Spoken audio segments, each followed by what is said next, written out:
Olá pessoal, nesse exercício nós temos uma transformação gasosa ocorrendo aqui do ponto A até o ponto B, depois até o ponto C nesse gráfico pressão por volume.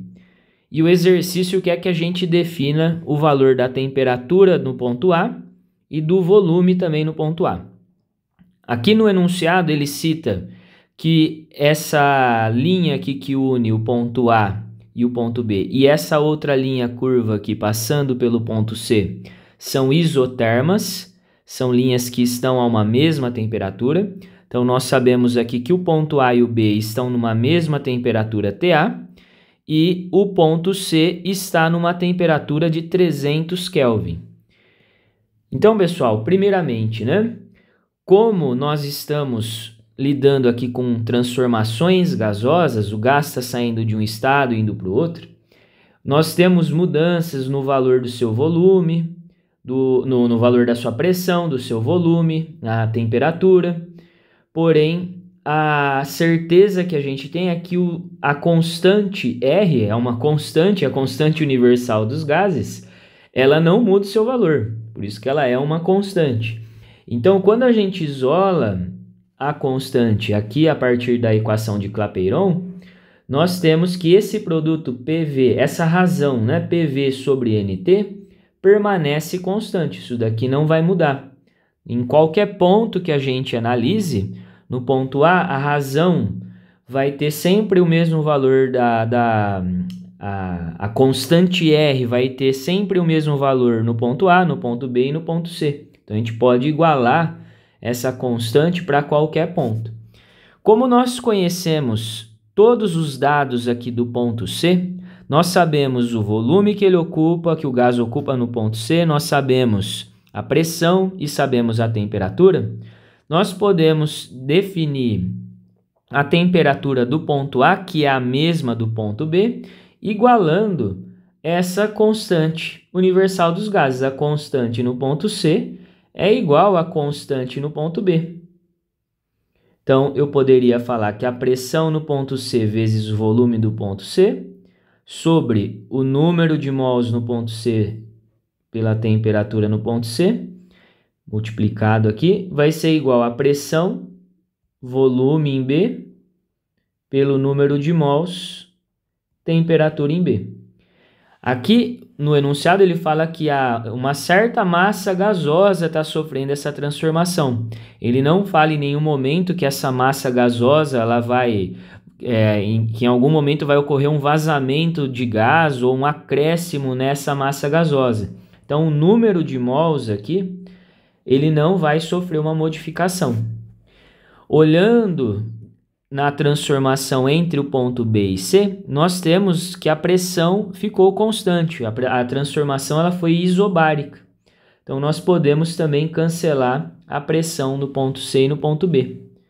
Então, o volume no ponto C nós sabemos que é 3 litros. A temperatura no ponto C nós sabemos que é 300 Kelvin. O volume no ponto B é 5.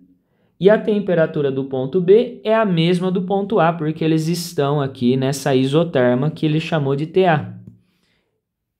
A temperatura nessa isoterma. Então, vou colocar TA ao invés de TB.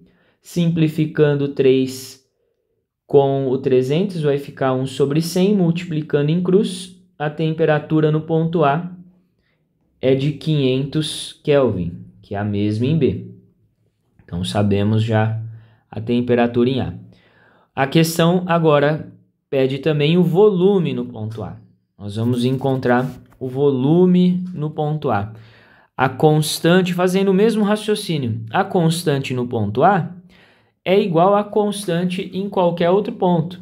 Nós podemos igualar a constante no ponto A com a do ponto B, poderíamos também igualar com a do ponto C. Como nós sabemos que as temperaturas em A e em B são iguais, eu vou igualar as constantes no ponto A e no ponto B. Então, vai ficar pressão em A, volume em A, número de mols em A, vezes a temperatura em A. É igual pressão em B, volume em B, número de mols em B, temperatura em B. não há vazamento e nem acréscimo de gás, o número de mols não muda. Entre A e B, a temperatura permanece a mesma.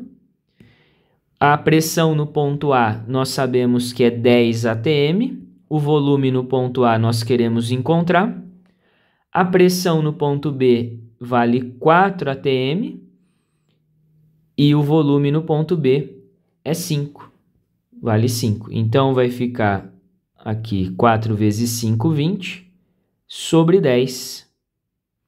Então, nós temos o volume no ponto A de 2 litros. 2 litros. Realmente teria que dar um número, um valor, né, menor do que 3 litros, pensando aqui na lógica do gráfico. Os valores do volume, os volumes estão aumentando aqui para a direita. O volume do ponto A estaria antes do ponto 3, do volume 3, então teria que dar um valor menor. Só da gente saber isso, né, a gente não precisaria para essa questão nem fazer o cálculo do volume, porque aqui no ponto A não poderia ser maior do que 3, a gente sabe que o volume A não poderia ser maior do que 3, então a gente poderia descartar a alternativa A, a alternativa C e a alternativa E, só de observar os valores aqui do gráfico. Aí nós ficaríamos entre a B e a D, e aí nós teríamos que calcular somente a temperatura no ponto A. Então, a alternativa correta seria a alternativa D.